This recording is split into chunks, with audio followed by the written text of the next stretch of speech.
जय हिंद साथियों, आप सभी का स्वागत है आपके अपने चैनल श्योर शॉर्ट मैथ में। आज हम लेकर आ चुके हैं क्लास 10 के लिए बोर्ड एग्जाम 2026 में जो देने वाले हैं विद्यार्थी, उनके लिए वरदान साबित होगा। चैप्टर बाय चैप्टर यहाँ पे मैथ का ऑब्जेक्टिव क्लियर कर चुके हैं। तो पहला चैप्टर क्लियर हो चुका है, दूसरा चैप्टर आज स्टार्ट करते हैं। तो चलिए आप लोग सभी जुड़ जाएँ हमारे वीडियो में और देखिए कैसे मज़ा आने वाला है। बहुत ही आसानी से आप लोग को समझ में आएंगे। सवाल हमारे पास पहला है, क्या दिया हुआ है कि वृत्ताकार पथ पर 3 धावक एक ही स्थान से दौड़ना प्रारंभ करते हैं। क्या है? वृत्ताकार पथ है जिस पर एक ही स्थान से 3 धावक दौड़ना प्रारंभ करते हैं। एक चक्कर लगाने क्रमशः कोई 3 घंटे, कोई 4 घंटे, 8 घंटे का समय लगते हैं। तीनों को प्रारंभ बिंदु पर मिलने में लगा समय। तो देखिए, जब भी ऐसा सवाल हो कि एक बिंदु से शुरू करते हैं, सभी अलग अलग समय लेते हो, लेकिन एक जगह पे मिलने के लिए समय पूछा जाता है, तो ऐसे स्थिति में इन सारे ऐसे सवालों को आप लसा ज्ञात कर देंगे। क्या? लसा ज्ञात कर देंगे, आपका फाइनली आंसर हो जाएंगे। चाहे वो व्यक्ति हो, कार हो, कुछ भी हो, एक बिंदु से निकल करके अलग अलग समय लेकर के फिर से मिलने का अगर समय दिया जाए तो ऐसे सवालों को लसा ज्ञात कर देंगे। ठीक है, तो 3 है, 4 और 8 है। ध्यान से देखेंगे क्या होगा। 2 से लगाएंगे, 3 का 3 रहेगा, 2 दूना 4 हो जाएंगे, 4 दूना 8 हो जाएंगे। 2 से लगाएगा, 3 का 3, 2 एकम 2, 2 दूना 4, 2 दूना 4, 4 तिहाई 12, 12 दूना 24। क्या लगाएगा? तो 24 घंटे का समय लगेगा पुनः एक बिंदु पे मिलने के लिए।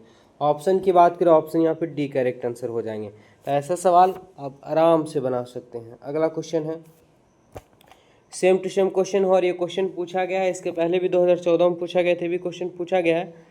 क्या कि वृत्ताकार पथ पर 3 धावक एक ही स्थान से दौड़ना प्रारंभ करते हैं। एक चक्कर लगाने में क्रमशः 2 घंटे, 4 घंटे, 6 घंटे का समय लगता है। तो तीनों को प्रारंभ बिंदु पर मिलने में लगा समय। तो बस ऐसे सवालों को आपको क्या ज्ञात करना है? एलसीएम ज्ञात कर देना, आपको फाइनली आंसर आ जाएगा। 2 से लगाएंगे, 2 कम 2, 2 ना 4, 2 3 6 नहीं लगेगा, 2 ना 4, 4 3 12। फाइनली इसका राइट आंसर क्या होंगे? ऑप्शन सी यहाँ पे करेक्ट आंसर। तो जब भी ऐसे सवाल आपको नजर आएंगे, आप एलसीएम ज्ञात कर देंगे, फाइनली आपका आंसर कंप्लीट हो जाएगा और पक्का। एक अगला सवाल, 6x वर्ग 4y तथा 12xy का महत्तम समवर्तक क्या होंगे। तो देखिए, अगर बात करें 6x के पावर 4y है, तो यहाँ पर बस 6x गुने x गुने x गुने x गुने y हो जाएगा। ठीक है, बात करें 12xy है तो क्या हमारे पास हो जाएगा? तो 12 गुने x गुने y हो जाएंगे। अब अगर आप जानते हैं कि महत्तम यानी मासा, मासा उस संख्या को जो कहते हैं जो दोनों में कॉमन होते हैं।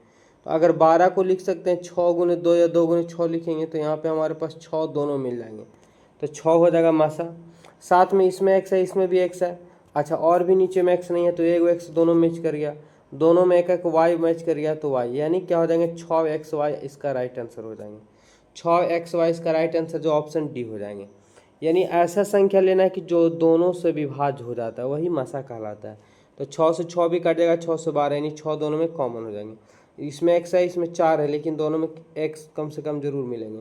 इसमें y दोनों मिल गए तो 6xy। बिल्कुल समझ में आ गया होगा आप लोग को। चलिए आगे बढ़ते हैं। √10 गुने √15 बराबर है। तो देखिए, कुछ करने की जरूरत नहीं, इससे बस सिंपल तरीका है तोड़ने का। ध्यान से देखेंगे, 10 को तोड़ेंगे तो 2 गुने 5 करेंगे, 5 गुना 10 हो जाएंगे। ठीक है, अगर बात करें हम 15 को तोड़ेंगे तो 15 का 3 गुने 5 हो जाएगा। अभी कहने का मतलब कि √2 गुने √5 लिखा हुआ है, इधर √3 गुने क्या हो जाएंगे? √5 लिखा हुआ है। 5 √5 गुने √5 करेंगे तो 5 आएगा, और √2 गुने √3 करेंगे तो रूट रह जाएगा और संख्या गुना हो जाता है, तो 2 3 6, यानी फाइनली आंसर 5√6 इसका राइट आंसर हो जाएंगे। कहाँ पे है? 5√6, तो ऑप्शन ए इसका करेक्ट आंसर। तो जब भी ऐसे सवाल आएंगे बस गुणनखंड करना है अभाज्य के रूप में, और जिसका जोड़ा लगेगा रूट से बाहर, जो जोड़ा नहीं लगेगा उसको रूट के अंदर ही रखना है। फाइनली आपका आंसर कंप्लीट है और ये क्वेश्चन सभी पूछे गए हैं। अगला सवाल, 64 के वर्गमूल को 64 के घनमूल से भाग देने पर मान होगा। तो देखिए, सबसे पहले है 64 के वर्गमूल है, यहाँ पे क्या है? वर्गमूल। अच्छा, नीचे में क्या है? 64 के घनमूल। तो आपको सबसे पहले समझना होगा कि वर्गमूल यानी हॉल, वर्गमूल यानी उसका जो रूट के अंदर से निकलता है वो वर्गमूल होता है, और रूट के अंदर 3 का जोड़ा निकलता है वो घनमूल कहलाता है। तो 8 8 64 यानी 8 आएगा, और 64 का घनमूल यानी इसका 3 जोड़ा होना चाहिए 64 का, तो क्या होता है? तो 4 गुने 4 गुने 4 करेंगे तो 3 का जोड़ा लग जाएगा, तो 4 चौको 16, 16 चौको 64, यानी इसका 4 आएगा घनमूल। क्या करना? भाग देना, तो 4 गुना 8। बिल्कुल आंसर 2 यहाँ पे करेक्ट आंसर हो जाएंगे, ऑप्शन बी राइट आंसर। चलिए अगला सवाल है, देखें क्या दिया हुआ।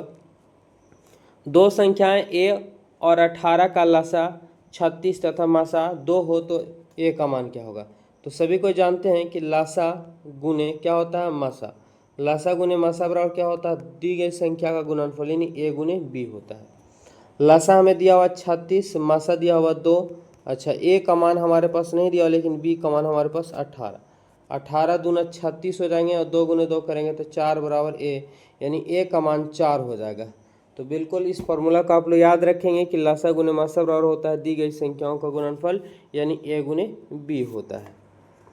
क्वेश्चन नंबर 8 है 5, 15, 20 का लसा और मसा का अनुपात। तो देखिए सबसे पहले सिंपल तरीका है 5, 15 और 20, इसका हमें क्या निकालना होगा, तो मसा भी और लसा भी निकालना होगा। तो 5 को गुना करेंगे तो 5 कम 5 रहेंगे, 15 को गुना करेंगे तो 15 को तोड़ेंगे तो 3 5 15 हो जाएंगे, 20 को तोड़ेंगे तो 2 से 10, 2 से तोड़ेंगे 5, यानी 2 दूना 4, 4 5 20 हो जाएंगे। तो आप जानते हैं कि मसा उसी को कहते हैं जो सभी में मिलता है। तो सब में केवल क्या मिल रहा है, 5 मिल रहा है। सब में केवल क्या मिल रहा है, 5 मिल रहा है, यानी 5 हमारे पास मसा हो जाएगा। लसा अगर बात करें तो सबसे अधिकतम घात होता है। तो देखिए 2 का अधिकतम पावर जो है 2 ही है, 2 का अधिकतम पावर 2 है, 3 हमारे पास 1 है और 5 हमारे पास भी 1 है। ठीक है, तो 2 का पावर 2 ले लेंगे तो 4 हो जाएगा, गुने 3 का 3 हो जाएंगे, और अगर बात करें तो 5 का 5 हो जाएंगे। तो 4 3 12, 12 25 60 हो जाएगा। लसा हमारे पास 60 और मसा 5। सवाल में पहले है लसा उसके बाद है मसा। लसा का मान 60 है और मसा का मान 5 है। 12 25 60 यानी 12:1 आंसर आएगा। कहाँ पे ऑप्शन है, तो ऑप्शन डी इसका करेक्ट आंसर। उम्मीद करें कि आप लोगों को समझ में आ गया होगा। सभी संख्या को पहले अभाज्य गुणनखंड पर तोड़ लिए, मसा निकाले तो मसा सभी में जो कटना चाहिए यह मिलना चाहिए। मसा हो गया हमारे पास। लसा जो होता है सबसे अधिकतम घात होते हैं। तो 2 2 बार है, 3 मात्र 1 बार है, और 5 आपको 3 जगह नजर आ रहे होंगे, लेकिन अधिकतम घात लेना। तो 5 का अधिकतम पावर 1 ही है तो 1 ही ले लिए, गुना कर दिए, 60 है, अनुपात बैठा दिए। चलिए अगला सवाल।